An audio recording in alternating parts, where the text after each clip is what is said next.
तालाब पर अतिक्रमण करने वालों की अब खैर नहीं। नेशनल वॉइस की खबर का असर।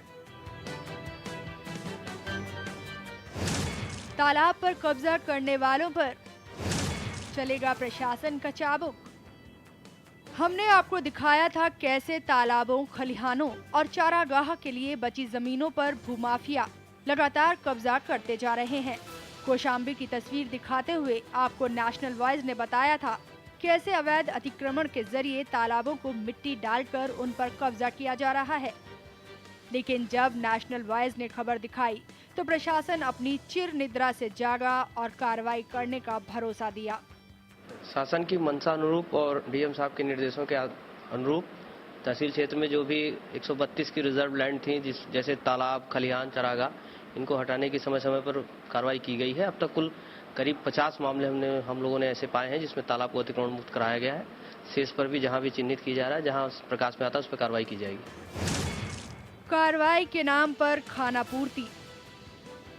लेकिन जो कार्रवाई की जा रही है उसकी गति इतनी धीमी है कि कार्रवाई अगर हो भी गई तो बरसात का दिन खत्म हो चुका होगा और तालाब में पानी नहीं भर पाएगा, जिससे उसका कोई लाभ पारिस्थितिकी को लेकर हो पाएगा कहना मुश्किल है।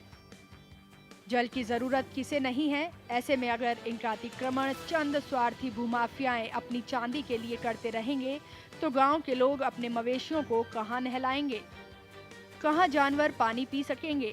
तमाम जरूरतें हैं जिसके लिए तालाब की जरूरत पड़ती है, लेकिन इस बात का ख्याल न प्रशासन ने रखा है न इन तालाबों पर अतिक्रमण करने वाले भूमाफियाओं ने। कार्रवाई भी उन पर हो रही है जिनके पास जमीन तक नहीं कि अपने घर बना सके, उन्हें ही टारगेट कर हटाया जा रहा है। फिलहाल तो कुछ अतिक्रमण हटाए जा रहे हैं, लेकिन अतिक्रमण वो हटाए जा रहे हैं जो झुग्गी झोपड़ी है, तालाब किनारे किसी ने झुग्गी झोपड़ी डाल लिया या थोड़ा सा कहीं आंशिक कब्जा कर रहा है, अपनी रोजी रोटी चलाने के लिए गुमटी रख लिया या कुछ के, उनको हटाया जा रहा है। कौशाम्बी जिले के सिराथू तहसील में चिन्हित किए गए अतिक्रमण वाले 132 स्थानों में से 50 से ज्यादा खाली करा लिए गए हैं। अतिक्रमण से मुक्त कराए गए तालाबों की मनरेगा के तहत खुदाई कराई गई, जिसमें बरसात का पानी इकट्ठा हो गया है। आबादी का आधे से ज्यादा हिस्सा पानी के लिए भूजल पर निर्भर है। वैसे भी भूजल पाताल में जा रहा है और इस बार जब बारिश हुई तो रिचार्ज होने के लिए कोई तालाब कौशाम्बी में शायद ही बचा है जिस पर भूमाफिया की नजर ना हो। बड़े कब्जेदार हैं जिन्होंने पूरे तालाबों को पाट रखा है, मकान बड़े बड़े आलीशान बना दिए, उन पे हाथ नहीं डाल रहा प्रशासन। अब ये राजनीतिक दबाव के कारण है या क्या, मैं नहीं समझ पा रहा हूँ। छोटे कब्जे तो हटाए जा रहे हैं, हटाने का काम शुरू है, लेकिन बड़े जो कब्जेदार हैं उन पे नहीं हाथ डाला जा रहा। प्रशासन द्वारा तालाबों, खलिहानों और चारागाहों की जमीनों पर किए गए कब्जे को हटवाने की मुहिम अब रंग लाने लगी है। जिन गांवों में तालाबों से अतिक्रमण हटा, उनकी खुदाई कराई गई, वहां के ग्रामीण भी खुश हैं। तालाबों में पानी इकट्ठा होने से भूगर्भ जल स्तर सही होगा तो पानी की समस्या से निजात मिलेगी। खबर दिखाए जाने के बाद अतिक्रमण वाले स्थानों को भी खाली कराए जाने की प्रक्रिया जारी है। जल्द ही चिन्हित स्थानों को अतिक्रमण मुक्त करा दिया जाएगा।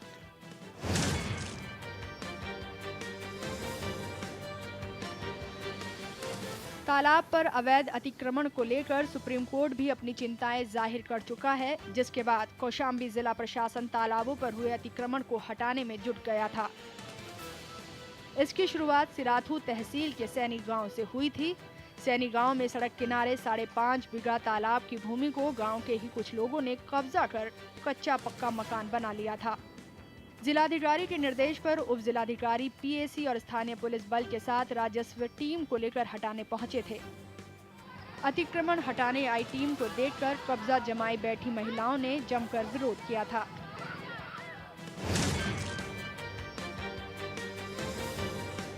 अधिकारियों से तीखी बहस कर रही और अपने बच्चों को उनके सामने फेंक रही ये महिलाएं सैनी गांव की हैं। इन महिलाओं ने अपने परिजनों के साथ तालाबी भूमि पर कच्चे पक्के मकान बना लिए हैं। तालाबी भूमि पर बने मकानों को तोड़ने पहुंची राजस्व और पुलिस टीम को विरोध झेलना पड़ा। हालांकि टीम ने सभी 5 मकानों को खाली करवा उसे जेसीबी से जमीन दोज करवा दिया। जेसीबी मशीन ने एक तालाब की जमीन पर बने 5 मकान को पल भर में उजाड़ कर बराबर कर दिया। तालाबों पे नंबर पे जो भी अतिक्रमण हो रहे हो उन पर विधिक कार्रवाई करके उनको हटवाया जाए। इसी क्रम में आज चकसैनी गांव में यहाँ पर तालाबी नंबर पे कुछ 5 लोगों ने अतिक्रमण किया था, जिसके खिलाफ 122 बी की कार्रवाई हुई, उनको बेदखली का आदेश हुआ और उसके एवज में ये लोग माननीय डीएम साहब की कोर्ट में भी गए थे, वहाँ से भी ये खारिज हुआ है। उसके एवज में आज ये कार्रवाई की गई है, तालाबी नंबर से अतिक्रमण हटवाया गया। तकरीबन 5 साल पहले तत्कालीन जिलाधिकारी ने मंझनपुर कस्बे में तालाबों पर बने 139 मकानों को चिन्हित कराया था। उन्होंने तालाबों पर बने अवैध मकानों को गिराने की प्रक्रिया शुरू कराई थी, तभी उनका तबादला हो गया था। जाहिर है अगर अधिकारियों का मनोबल ही उनके तबादले के जरिए गिराया जाएगा तो कोई भी अधिकारी कार्रवाई से बचेगा। Bureau report, national voice.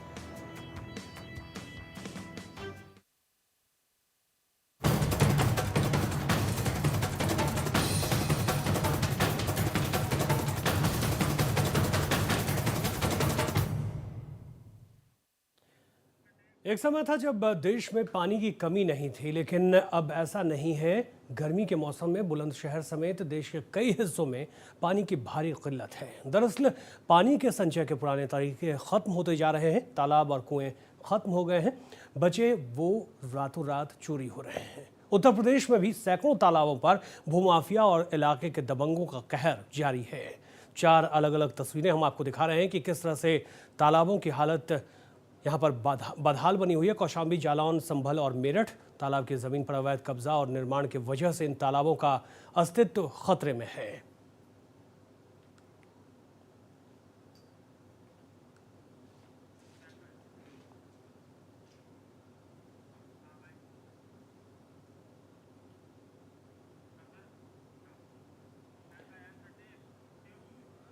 तो लगातार हम तालाबों की बात कर रहे हैं, आपको बता रहे हैं कि किस तरह से सूबे में तालाबों की हालत है। सूबे में पानी की कमी को दूर करने की कोशिश की जा रही है। मुख्यमंत्री अखिलेश यादव ने कई अहम कदम उठाए हैं।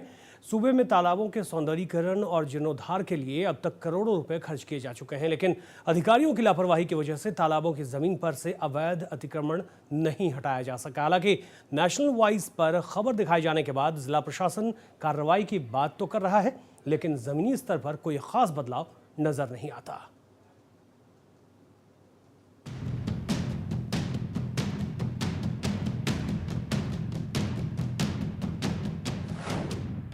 यूपी में तालाबों पर अवैध कब्जा।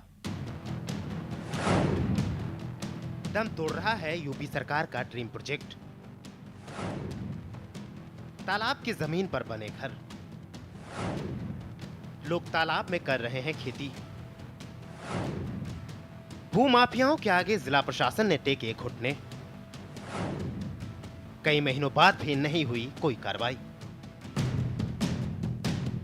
प्रदेश में पानी की किल्लत को दूर करने के मकसद से मुख्यमंत्री अखिलेश यादव ने तालाबों की खुदाई और उसके सौंदर्यीकरण का ड्रीम प्रोजेक्ट शुरू किया था, लेकिन अधिकारियों और भूमाफियाओं के गठजोड़ के कारण ये ड्रीम प्रोजेक्ट दम तोड़ता नजर आ रहा है। संभल में तालाब चोरों का कहर। अगर बात की जाए उत्तर प्रदेश के जनपद संभल के अलग अलग इलाकों की, तो यहाँ पर सैकड़ों तालाब जो कि किताबों में तो हैं पर हकीकत में देखने को नहीं मिलते हैं।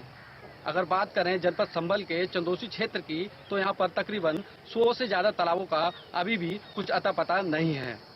वहीं आसपास के क्षेत्रों में बने गांवों में जब नेशनल वॉइस की टीम ने तालाबों की हकीकत जानना चाही, तो वहाँ पर पूर्ण रूप से उस पर अवैध कब्जा देखने को मिला।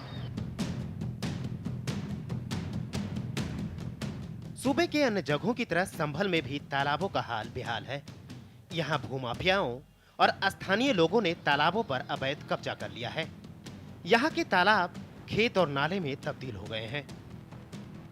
उमर और छिद्दा और उसी के बराबर में है जमील अहमद, इन लोगों ने पाट रखा है। कितने बीघे पाट लिया होगा इसको कम से कम? अब इतना तो ध्यान ना कितना पाट लिया होगा। तो कभी क्या परेशानियां होती हैं इसको पाटने से लोगों को? गांव में पानी भर जाता। तो कभी कोई अधिकारी निरीक्षण करने आता है यहाँ पर? तालाब का अवैध कब्जा कर रखा है, तालाब चोरी कर रखा है। काफी बड़ा है, पैदाइश से हम जब से होश है काफी बड़ा था, तो काफी छोटा रह गया, बहुत एक चौथा ही रह गया। पानी भी किन लोगों ने इस पर कब्जा कर लिया? कितने समय से कितने घर बन गए इस पर अब तक पाट लिए गए? 4 तरफ से 4 तरफ से पाट लिया है। सब डर में है। कितने समय से आप देख रहे हैं इसको पटुआ? क्या क्या दिक्कत होती है? जब से पैदाइश जब से दिख रहे हैं। जब से पैदाइश है। कभी कोई अधिकारी यहाँ आता है कभी से कब्जा मुक्त कराने की बात कही गई? अधिकारी आए मगर कोई ऑब्जेक्शन नहीं उठा। अच्छा, कितना बड़ा तालाब था ये, कुछ पता है आपको? काफी बड़ा, बहुत बड़ा है। बहुत बड़ा। अब कितना रह गया ये? अब तो 1/4 रह गया। नेशनल वॉइस ने तकरीबन 2 महीने पहले ही संभल में तालाब की दुर्दशा की खबर दिखाई थी।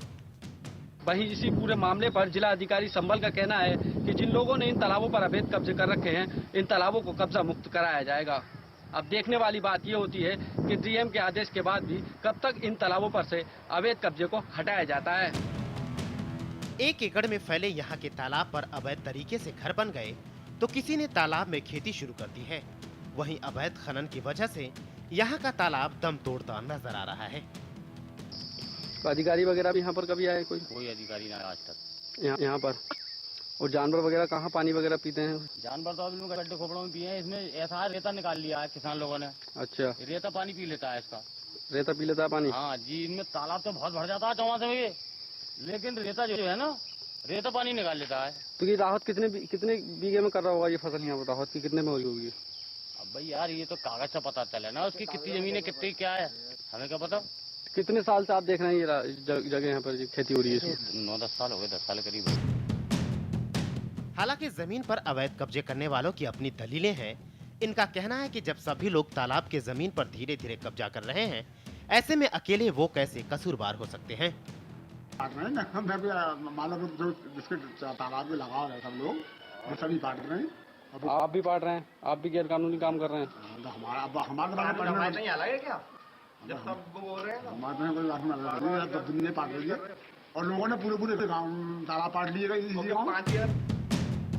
नेशनल वॉइस पर खबर दिखाए जाने के बाद यहाँ के जिलाधिकारी समेत अन्य अधिकारियों ने कार्रवाई का भरोसा दिया था, लेकिन 2 महीने बाद भी हालात जस के तस बने हुए हैं। हालांकि जिलाधिकारी ने खानापूर्ति करते हुए एक लेखपाल को सस्पेंड जरूर कर दिया है। इस खबर को नेशनल वॉइस ने प्रमुखता से दिखाया था। जिलाधिकारी महोदय MKS चौहान ने इस बात पर कार्रवाई का आश्वासन भी दिया था। जिलाधिकारी का कहना था कि जिन लोगों ने तालाब पर ऊंचे आशियाने खड़े किए हैं, उनके विरुद्ध कड़ी कानूनी कार्रवाई की जाएगी। और साथ ही इस खबर को संज्ञान में लेते हुए तत्काल प्रभाव रूप से एक लेखपाल को सस्पेंड भी कर दिया गया था। पर 2 महीने बीत जाने के बाद भी ना तो किसी भूमाफिया के खिलाफ कोई कार्रवाई की गई, ना ही किसी तालाब चोर को कोई नोटिस दिया गया। तकरीबन 2 महीने बाद जब नेशनल वॉइस की टीम ने यहाँ के जिलाधिकारी और अन्य अधिकारियों से तालाबों पर अवैध कब्जे के मामले में कार्रवाई के बारे में जानने की कोशिश की, तो तमाम लोग कैमरे पर बात करने से बचते नजर आए। लेकिन पानी और तालाब जैसे मुद्दे पर विपक्ष संवेदनशील नजर आ रहा है।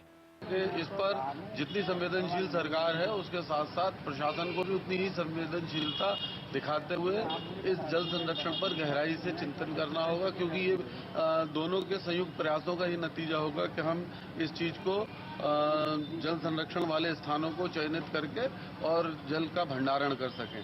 ये मानव जीवन से जुड़ा हुआ, मानव मूल्यों से जुड़ा हुआ विषय है। इस पर सभी को बहुत तेजी के साथ काम करना होगा। हालांकि संभल में तालाब चोरी के मुद्दे पर कांग्रेस के तेवर भी तल्ख नजर आ रहे हैं। तालाब पर अवैध कब्जे को लेकर पार्टी सरकार के साथ साथ स्थानीय प्रशासन को जिम्मेदार ठहरा रही है। जो हमारी उत्तर प्रदेश सरकार है, उसका बहुत पहले से नारा रहा है कि सपा का नारा है और खाली प्लॉट हमारा है। यही कहावत उन्होंने सत्य भी करके दिखा दी है। आज के पोजीशन में ये स्थिति ये है कि जिस व्यक्ति की जमीन है, मालिक है, उन लोगों के तक भी जमीनों पर कब्जा किया जा रहा है। खाली जमीनों के तो वो तो पूरे सरदार हैं, मुखिया हैं।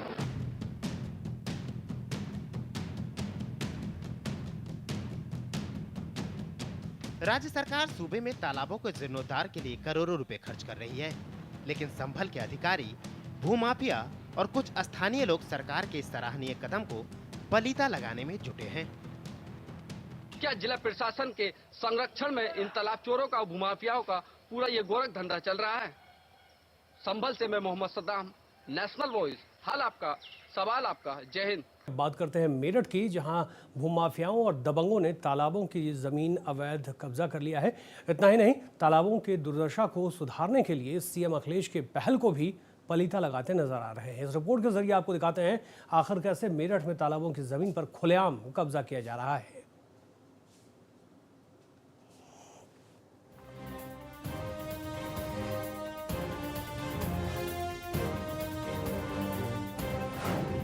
यूपी में तालाब चोरी, भूमाफियाओं के आगे बौने बने अधिकारी, तालाबों पर दबंगों का कब्जा, अधिकारी नहीं कर रहे हैं दबंगों पर कार्रवाई। उत्तर प्रदेश के तमाम जगहों पर भूमाफियाओं और दबंगों ने तालाबों की जमीन पर अवैध कब्जा जमा रखा है। इन लोगों को ना तो पर्यावरण की चिंता है और ना ही शासन प्रशासन का खौफ। पानी की कमी को दूर करने के लिए सदियों से तालाब खुदवाने और इसके उचित रखरखाव की रवायत रही है, लेकिन निजी स्वार्थ के चक्कर में लोग अब इसे खत्म करने पर तुले हैं। अब उसमें हम जांच पूरी कराते हैं और जांच के उपरांत यदि पाया जाता है कि तालाब में कब्जा है तो अतिक्रमण हटवाने की हम कार्रवाई करेंगे। सीएम के भी आदेश है और इसके सुप्रीम कोर्ट के आदेश है, उसके बाद ये भूमाफिया नहीं, उसमें हम सख्ती से कार्रवाई कराएंगे और जो भी तालाब जो है अतिक्रमण युक्त हैं उनको हम अतिक्रमण से मुक्त कराएंगे। अब पहले जांच रिपोर्ट आ जाए, इसके बाद करवाते हैं। तालाबों की लगातार हो रही खस्ताहाल से सूबे की सरकार भी चिंतित नजर आ रही है। सूबे में तालाबों की दुर्दशा सुधारने के लिए मुख्यमंत्री ने योजना भी शुरू की, लेकिन इससे जुड़े अधिकारी खुद सीएम के ड्रीम प्रोजेक्ट को पलीता लगाने में जुटे हैं। ऐसा ही कुछ देखने को मिला मेरठ में। शिक्षण संस्थान का काम एक जागरूक समाज के निर्माण का काम होता है, लेकिन लगता है मेरठ के नीलकंठ कॉलेज को इससे कोई सरोकार ही नहीं है। एक स्वस्थ समाज के निर्माण में अपना सहयोग देने का दावा करने वाला यहाँ का नीलकंठ कॉलेज प्रशासन ने तालाब पर अवैध कब्जा और अवैध निर्माण करा रखा है। दरअसल ये कॉलेज सरधना विधानसभा के पूर्व विधायक और बीएसपी नेता चंद्रवीर के भाई ब्रजवीर का है। स्थानीय लोगों की माने तो ब्रजवीर ने तालाब के जमीन पर उस वक्त अवैध निर्माण करवाया जब सूबे में बीएसपी की सरकार थी। तकरीबन 2 महीने पहले नेशनल वॉइस ने इस खबर को प्रमुखता से दिखाई थी। नेशनल वॉइस ने दिखाया था कि किस तरह से नीलकंठ कॉलेज तालाब की जमीन पर चल रहा है। इस खबर को दिखाए जाने के बाद यहाँ के अधिकारियों ने इस सिलसिले में कार्रवाई का भरोसा दिया था। इसमें से लगभग 60-62 तालाबों पर कब्जा है, आंशिक और कुछ जगहों पर ज़्यादा, थोड़े बहुत 10%, 15%, 20% लेके कब्जे हैं। तो जो कब्जे पर परमानेंट मकान बना लिए हैं या कोई स्ट्रक्चर बना है तो उस पर बेदखली की कार्रवाई करवाई जाएगी और उन पर जुर्माना सहित जुर्माना वसूल कर उनको बेदखल किया जाएगा। लेकिन 2 महीने बाद भी मेरठ प्रशासन ने इस मामले में कोई खास कार्रवाई नहीं की। हालांकि नेशनल वॉइस पर खबर दिखाए जाने के बाद कुछ समाज सेवी संस्थानों ने मामले में संज्ञान लिया। इस मामले में एक संस्था ने तो यहाँ के जिलाधिकारी से इसकी शिकायत भी की। संस्था का आरोप है कि गरीबों पर तो आसानी से कार्रवाई हो जाती है, लेकिन रसूखदार लोगों के खिलाफ कार्रवाई नहीं हो पाती। यूपी सरकार ने जल संरक्षण के तहत प्रदेश के तमाम तालाबों की साफ सफाई और जीर्णोद्धार कराने का अभियान चला रखा है। इस मुहिम में सरकार करोड़ों रुपए खर्च कर रही है, लेकिन प्रशासन की लापरवाही की वजह से कई जगहों पर तालाबों पर से अवैध कब्जा मुक्त नहीं हो पा रहा। मेरठ जनपद में काफ़ी तालाब मुक्त भी हुए और काफ़ी तालाबों की सफाई करने का काम भी यहाँ की सरकार और शासन के द्वारा किया गया है। अगर कोई ऐसा तालाब है तो बिना किसी राजनीतिक विद्वेष भावना के हम लोग चाहेंगे कि वो अपने आप खाली करें, और अगर वो अपने आप खाली नहीं करते हैं तो हम प्रशासन से सहयोग करके मांग करके उसको खाली कराने का अपने स्तर से भी काम करेंगे और प्रशासन से भी हम लोग निवेदन करेंगे, जिससे जो है जल के लिए जो संसाधन जुटाए जा रहे हैं, जो प्रयास किए जा रहे हैं माननीय मुख्यमंत्री जी के, वो कारगर सिद्ध हों। मेरठ में भी तालाबों पर दबंगों ने कब्जा जमा रखा है। अधिकारियों की माने तो अकेले सरधना तहसील में 1012 तालाब हैं, जिनमें से तकरीबन 62 तालाबों पर लोगों ने अवैध कब्जा जमा रखा है। किसी ने मकान बना लिए हैं तो किसी ने तालाब की जमीन पर ही कब्जा किया है। लेकिन सियासी रसूख रखने वालों के खिलाफ मेरठ जिला प्रशासन भी कार्रवाई करने से बच रही है। भूमाफिया नीलकंठ कॉलेज द्वारा सरकारी जमीन कब्जाए जाने के मामले में जहां तत्कालीन डीएम पंकज यादव ने आश्वासन दिया था, अब वहीं वर्तमान डीएम जगतराज त्रिपाठी ने नेशनल वॉइस से फिर एक बार दावा किया है कि पूरे मसले की जांच कराई जाएगी और जांच के बाद इस मसले में कार्रवाई की जाएगी। लेकिन देखना यही होगा कि यह कार्रवाई कब तक हो पाएगी। नेशनल वॉइस के लिए मेरठ से मनोवर चौहान, जय हिंद। आइए आपको बताते हैं आखिर तालाब क्यों जरूरी है। शहर की 16 करोड़ आबादी भूजल पर निर्भर, आधे से ज्यादा हिस्सा पानी के लिए भूजल पर निर्भर। जमीन की नमी बरकरार रखनी हो, भूजल का स्तर या फिर धरती के बढ़ते तापमान पर नियंत्रण, तालाब या झील से ये संभव हो पाता है। इनके रखरखाव में खास खर्च भी नहीं आता। देश भर में आजादी के समय लगभग 24 लाख तालाब थे। देश में तालाब संपदा 80,000 पर सिमट गई। पीलीभीत, लखीमपुर और बरेली में आजादी के समय 182 तालाब थे। अब महज 20 या 30 तालाब ही बचे हैं। जो बचे हैं उनमें पानी की मात्रा न के बराबर है। तो जरूरत है तालाबों को बचाने के इस खास पेशकश में फिलहाल इतना ही। जय हिंद।